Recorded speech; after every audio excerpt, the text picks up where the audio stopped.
Pois eu inclusive busquei uma informação direta, tive em contato com uma pessoa aqui aqui na Flórida a gente tem a maior população cubana do mundo fora de Cuba, né?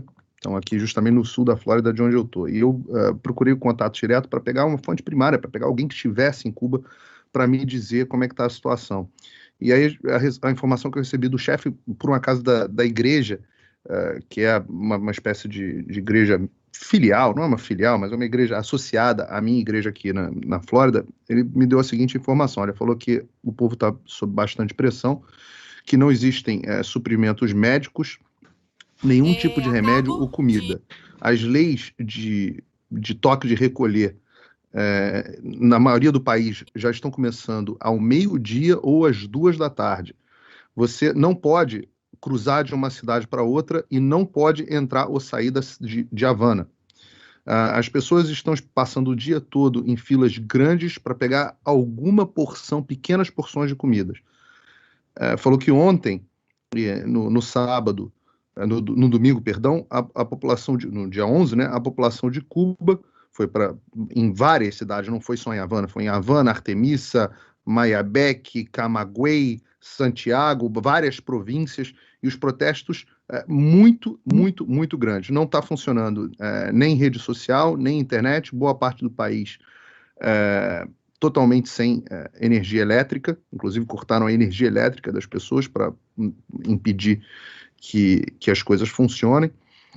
Enfim, essa é a situação. Enquanto isso, o presidente está dizendo para as forças revolucionárias irem às ruas e basicamente incitando a violência contra as pessoas que estão fazendo as suas demonstrações pacíficas, ou seja, não só utilizando as forças policiais de repressão do Estado, mas incitando a própria população ao conflito civil.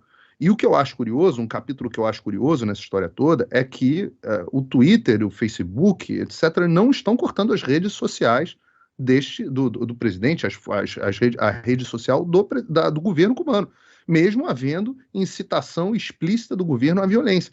Eu queria lembrar, só para fazer porque se a população não percebeu quão descarado é a incoerência desses iluminados das Big Techs, das grandes empresas de tecnologias, mas o presidente dos Estados Unidos teve as suas redes sociais, o seu YouTube, seu Facebook, e outras pessoas que simplesmente retransmitiram os seus discursos, tiveram as suas redes sociais derrubadas, porque a CNN inventou uma mentira, que depois foi replicada pelo Congresso, por membros da oposição, de que o presidente teria incitado a invasão no Capitólio, quando, na verdade, o presidente disse exatamente o oposto. Ele pediu à população que o fizesse pacificamente, que demonstrasse sua vontade pacificamente. Agora a gente tem, no lado do governo de Cuba, incitação aberta à violência e seguem as contas nas redes sociais abertamente funcionando sem nenhum tipo de problema. O que é claro, que fica claro para qualquer um que está observando, ora, a agenda é ideológica, o ponto de corte é ideológico. Incitação à violência revolucionária de esquerda pode. Qualquer coisa, mesmo que pacífica do ponto de vista da direita, aí não pode. Eu também não estou vendo o senhor Rodrigo Maia, que sempre adorou dar qualquer palpite de qualquer coisa sobre qualquer assunto, não estou vendo essas outras lideranças brasileiras, nem mesmo os membros das comissões brasileiras no Senado, na Câmara de Relações Exteriores, darem as suas opiniões, os seus protestos. Eu vi o presidente Bolsonaro falar contra, mas eu não vi nenhuma dessas autoridades. A própria imprensa brasileira, em boa parte, faz questão de servir como assessoria de imprensa do governo cubano.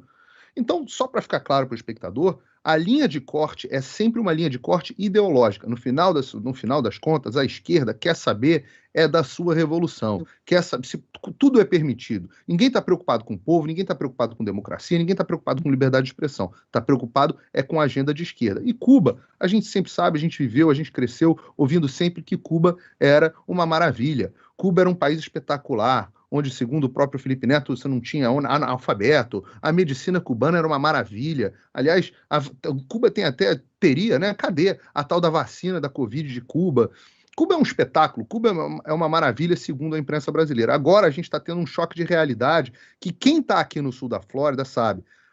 Cuba é o inferno da América Latina. Cuba é o que há de mais próximo do inferno na América Latina. A gente sabe disso aqui porque nós aqui vivemos... Primeiro, né, basta você observar. Tem alguma coisa de muito errada quando alguém resolve atravessar um oceano a nado para ir de um país para outro. Né? Ninguém atravessa um oceano a nado se não estiver vivendo condições muito violentas, muito tristes, e a gente já tem esse êxodo de cubanos para os Estados Unidos em balsas, a nado, em barquinhos, enfrentando condições muito adversas para poderem estar aqui. Mas aqui a gente tem o contato direto com milhares de cubanos. Toda vez que eu encontro um cubano, eu faço questão de bater papo, de conversar. E quando a gente encontra a realidade, eu até hoje não encontrei um cubano dizendo: não, lá era muito bom, eu vim para cá porque acabei tendo que vir, vinha meio contra-gosto. Não, todos relatam o seu inferno. Inclusive, os eleitores cubanos estão dentro dos Estados Unidos hoje entre os eleitores mais conservadores do país. Por quê?